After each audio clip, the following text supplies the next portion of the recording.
And from the off, I think you saw what Arteta has actually instilled in his team. How they play. Press high, get on top. Yeah. Right? And that's Did why you expect that? Did you expect? Not at Old Trafford. Honestly, I expected us. Did you think we were going to?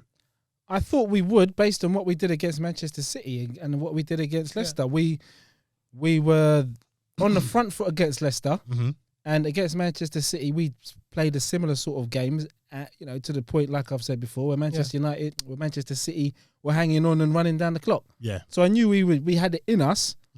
I just didn't think we would execute it as well as we could. Like, I expected us to actually play the same way, but I didn't expect us to be so high up. Yeah. Because of the pace of Rashford and Greenwood, right? But yeah, it was like I think Arteta's just told them, listen, this is not a vintage United team, right? You need to carry the game. Well, I think I agree with you. I think as well that because that's as poor a United team as it before is. The game, after the game, when he said, I haven't told him about the 14 years we haven't won there. He goes, just play your game. Yeah. Right? Yeah, but that Aubameyang said that he knew about it, so Arteta keeping it away from them was a moot point. I'm sure the word spread and players are not living in some kind of bubble. Well, they would have known what the history of the match is. Of course, they would know, even if they didn't know the exact period of time. They would know it's been a long time. Yeah, that we haven't won, and I think they would just want to send a message out that, listen, don't discredit us. Yeah. And talking about discredit, I listened to Roy Keane and Tim Cahill, and they're both their opinions on the Arsenal game, us versus United. Yeah. And did you listen to it? Bits of it, yeah. Yeah, so Roy Keane is saying that he's discrediting our win by saying that United are poor. Yeah. That's why we won. And we got gifted a penalty. And he was saying, Arsenal, he was making the fact that we've lost 3 games. Yeah. So how many have Man United lost? Dun, dun, dun. I don't even know. I don't even know anybody pays attention to Roy Keane anyway. Well, this is where I was going to come in, because I was and I like anybody who can stand up to someone, of Roy Keane's stature, because Tim Cahill stood up to him, and he was trying to bully boy. He was trying to, bully Tim Cahill, and Cahill stuck to his guns and said, you could see that Arsenal, through their defeats, have identified what they should do, and they executed it. Yeah. I agree. In tonight's game, Sunday's game. And I said, yes, Mr. Cahill, well done. And then Jamie Redknapp echoed and said, you could see where Arsenal are going. This is a team with direction. They've sorted out their defence. They've sorted out their midfield. Yeah. And you can see with United, I can't see no direction. Where is Ole Gunnar Solskjaer taking this team? So I just wanted to, like I said, we've won. We're waxing lyrical about, our performance. Yeah. Does Roy Keane, has he justified? No, Roy Keane has not justified anything. He has so no this point. Is where we go into it now, and say what we saw. Yeah. Why, against his argument, what did we see? Well, let me say first things first about Roy Keane. The guy just cannot. He's one of these pundits like Graham Souness who just cannot give any other team praise. If it's not their team, they can't praise the opposition. Thank you. Which is why when he comes on with his stupid beard, and when You know when he's gonna be angry, he's got his big bushy beard and he looks like some kind of mass murderer who should be banged up in some cell and never see the light of day again. But nonetheless, what category A? yeah, Nick? it should be category A. Strange ways, setting fire to mattresses on A wing. Where was Bronson from? which Yeah, he's which mad prison was he? Yeah. I can't stand Roy Keane. But nonetheless, when Arsenal were losing, I remember, people were never saying, well, this is the only reason that team won is because Arsenal were very poor. They're always waxing lyrical about the opposition and how well they played. Yeah. And then Arsenal playing poor would be some far, far, far excuse that you'd have to get your binoculars out or you'd have to turn the volume up to hear it. Yeah. Arsenal being poor when we were poor was never an excuse. Yeah. I think they just annoyed that we ripped up the script. It was spineless Arsenal, Rashford hat-trick. Oh, look how poor Arsenal's defense is. Look how they just walking around the pitch. Where's the closing down? We made this Man United team poor. And let's have it right. Like I said, they were a team in form. Exactly. They were a team in form. They smashed. And no one saw this win from us coming. Let's have it right. Yeah. We look poor against on talk, as I said. Sorry to cut you. The other thing I wanted to say, Roy Keane has some nerve to talk about Arsenal getting gifted penalties. Thank you. He's got That's some nerve. Manchester United, isn't it? He's got some nerve to talk about. It's called Penchester United. Arsenal getting any kind of penalty at Old Trafford. And Thank you. That's another thing that, these footballers who, have played the game and, they just can't be, take off their rose-tinted glasses for the teams that they play. I don't even know why they employ that man. Get somebody on who's unbiased, who's just going to call it one way or the other. Why have you got a Man United ex-Man United player and he's talking about a Man United game? Get somebody else. Yeah, because don't have ex-players. A lot of our pundits. Don't have ex-players talking about their old clubs. Simple. Then you just get an unbiased, unfiltered view. Yeah. I don't mind an ex-player, but at least give me an insight about the game. Tell me why Manchester United lost. He thought he did. He thought he justified. No, all he's saying is, they're terrible, they're shambolic, but that's what I'm saying. They're all the time talk about heart and running and just passion. That's what you hear. Passion. There's no passion. Give me the breakdown. No, is passion a tangible thing? The game is so tactical now that matches are lost on the minute. He said he took away. Sorry to cut you, but he took away their win, and it was a good win, midweek win against Leipzig. Yeah. He said Champions League is like chalk and cheese. Chalk and cheese. The Premiership is a different. It's a different. He's in a tight spot. Animal. He's different beast. Him, right? He's in a he doesn't want to dig out his old mate. Yeah, right? That's not even the issue for me. Yeah. The issue for me is what you've just said, where football is now a tactical beast. Of course. Roy Keane is not a tactical analyst by any stretch of any imagination. No, he's not a analyst, but even if he was, he's not going to talk about that because that will show up why Ole Gunnar's but it's not even gonna talk about it, Jamal. Full stop, because he had his opportunity as a manager. I don't remember him being a tactical genius. Thank you. So and when I believe you're talking he got about sacked. exactly, so when, like you say, the game has moved on to this tactical chessboard of football now. Roy Keane isn't equipped to talk about that side of the game. He's equipped to talk about great tackles and heart and passion, heart roll and up running, your sleeves. Which are intangible things. I've never understood when fans talk about, I want to see more passion from my player. What is that? What is more passion? I don't understand what more passion is going to bring to to a footballer. When you played football at amateur level, when you played five-a-side, what did passion bring to your game? How did passion enhance your game? Yeah. And then you transfer that thinking up to 11-a-side and professional football. How does passion enhance anything? Thank you. And what is it that these players are talking about now with Arteta? They're talking about how Arteta's come in and he's improved the tactical aspect. Thank you. He hasn't said, lads, you need more passion. We're going to work on we're going to work on passion this today when you come in. We're going to work on passion. Okay. At London Colney today, The word is Yeah. passion. With the Thomas letter Partey, P. come on, you need more passion. Show more passion. Show more passion, son. Show more passion. Eat more passion fruit. Show more passion. But yeah, it's It's a nonsense. It's very like with him and Souness is very old school. Chopper Harris, you know, Rodney Marsh. Yeah.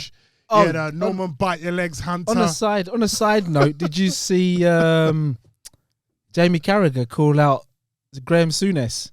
Yes. What a thing of beauty. Good man. What did he say? Graham Souness was bitching and whining about a tackle. Yeah. I was saying how Jordan Pickford on from last week, yeah. And then Van Dijk. And then Carragher This guy Carragher used turned to around and said, stomp on people. I don't know how you can come out and say this, mate, With the tackles you did. used to put in. Like, He please. used to stomp on people's balls, man. Nuts. Nuts so hazel nuts. That tackle, I had to go. Someone posted Someone posted a it, right? clip, and the tackle he did on that guy's nuts was unbelievable. It's ridiculous. It's Like, iconic, mate. he wanted to crack both of them. Him, bruv. you know, it was worse than Vinnie Jones grabbing Gascoigne's nuts. It was. That was Sunday league tackling, not professional football, man. That was unbelievable. And where was the ball? The ball was the two balls were between the man's legs. I mean the black and white one. They were black and white after he finished. Graham Souness. But yeah, we can come back off that detour now, back onto the motorway. yeah. Where Back is it? to the foot. M25? We're gone. Yeah, so, you know, like I said, because we are jubilant. Exactly. We're very happy. Yep. But they're trying to take the gloss Of course. off It's what we saw as a fan base, what we saw, and even the neutrals saw. We saw pressing.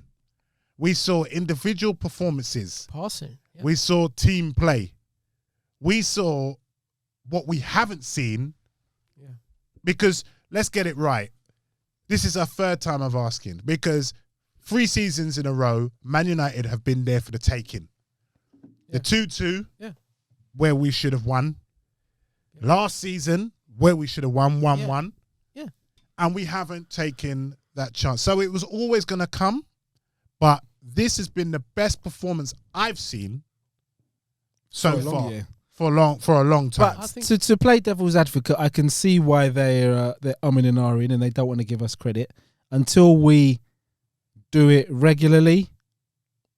That will be the time when they because we've done this before where we've gone. So we beat Man City at their height 3-0, but didn't transpire into anything. Yeah. So until we can do it a few times and do it convincingly, plus beat the teams we're meant to beat, we're not going to get any credit for anything.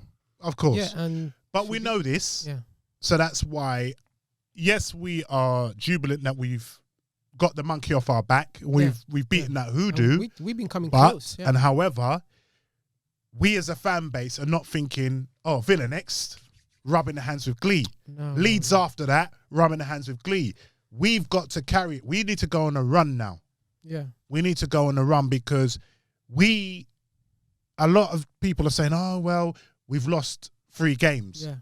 But those were, we played how many? Big Played teams? 7 games, and we've played Man United away, City away, and Liverpool away. Thank you. Thank you very much. 3 tough games.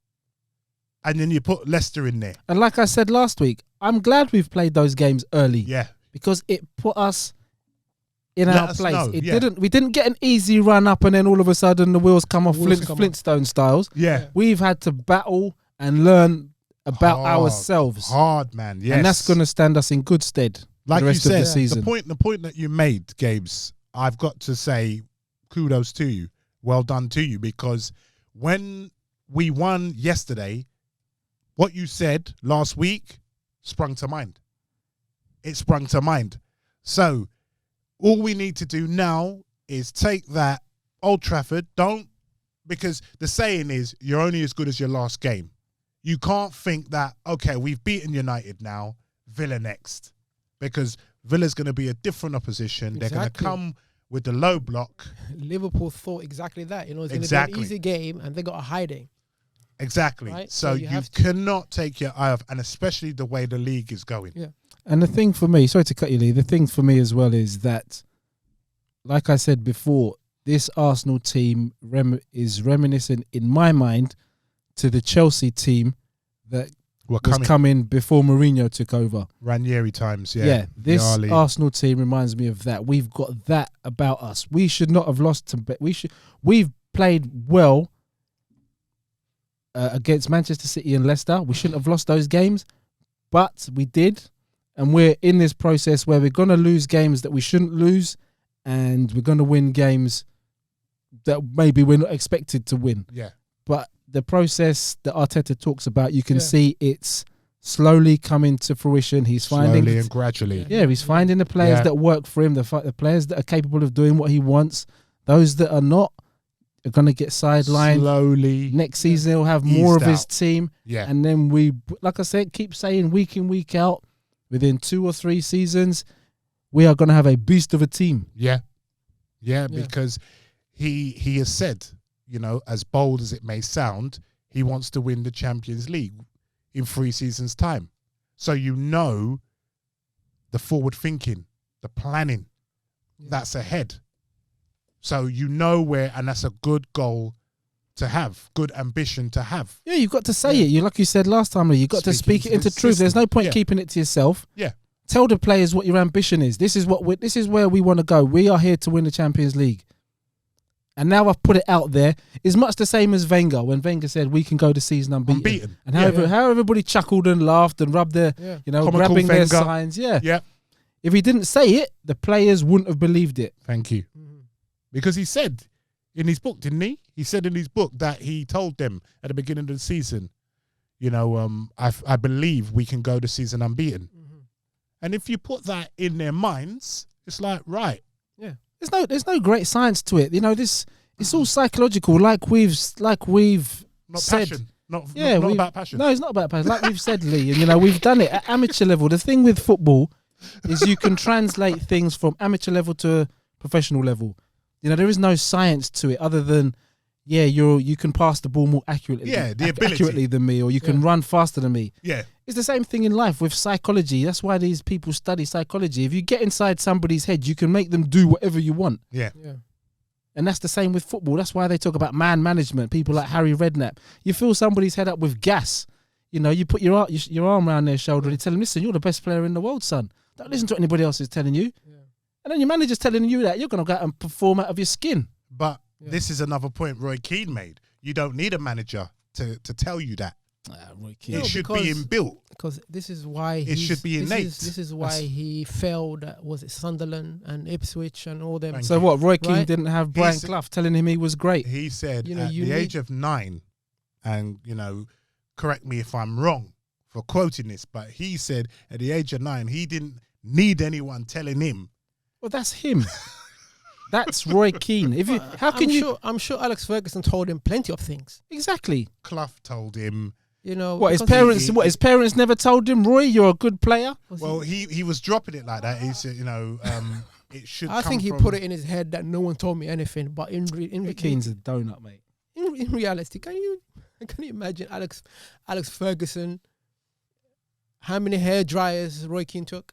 Listen, the brains behind, and another thing I firmly believe in, you know, footballers are just the puppet master is the manager. Of course. The brains of the operation is the manager. Yeah, the buck stops with him. So you're just you just have a skill set that nobody else has. But the puppet master is the manager. So the manager is the person who's telling you what to do. The manager's telling you, Roy Keane, when he plucked you from Nottingham Forest, he didn't say, Roy, go and do your thing. Be passionate, son. Yeah. He told you what to do. Go on the field of play and show me the passion. All the passion you've got, Roy Keane's rewriting history in his head. Exactly. Because what did you say, Gabe? What did you used to say when we used to run the football team? A team is a reflection of its manager. Yeah. Why, thank you, sir. Absolutely. Yeah. And you can see it. Arsenal were a reflection of Wenger. United were a reflection of Fergie. Liverpool are a reflection of Klopp. Mm-hmm. This Arsenal team are a reflection of Arteta. Mm-hmm. Yeah. You know, we've got Man City reflection of Pep. It's not, you know, you don't have to be a great psychologist. You know, I like reading books and I look at stuff. And it's just amateur psychology 101. Yeah. You get in somebody's head, you can make them do anything. Yeah. Yeah, it's true. You know why they have FBI profilists and FBI psychologists? Yeah, they know. Criminologists. Yeah, they know the human mind. So course. Roy Keane's being disingenuous. Yeah. And he's that not is giving- the word of the day. Yeah, and with the letter D. Oh my goodness. You know, and why not just give credit where credit's due? Because even on this show, right, we are 100% Arsenal, but we give credit to other teams, players, managers, other clubs. I think it weakens your argument. If you can't, I hate other teams. I dislike Liverpool. I dislike United. I dislike Chelsea. Spurs. I dislike Spurs. I dislike any team. I don't even watch them if I can help it. But I will give credit when a team is good. Yeah, I think of it course. just weakens your argument if you can't Of even course. say, you know what, that was a great Liverpool team. That was a great Manchester City team. That was a great United team. Yeah. That was a great Arsenal team. Yeah. Just say it. It just weakens your argument. It's like, you know what, you just hate.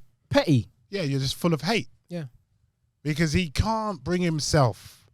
He cannot bring himself. And he knows Arsenal are turning the corner because he's been so used to being on ITV, being on Sky, and saying the same thing. Oh, well, Arsenal. To be fair to him, he did You know, say, they're weak. I heard him say that he would love Partey in the Manchester United midfield. I heard. I heard that. That's an individual player. Yeah. Wouldn't give credit to the team. He won't give credit Yeah, to the yeah, he's manager, which Tim Cahill did. Yeah. Because Tim Cahill said that he could see where Arsenal are going, and you've got to give praise and credit to Arteta. Yeah. And he didn't like that. Well, you'd have to be Stevie Wonder and Ray Charles all rolled into one to not see where Exactly. Arsenal are going. Exactly.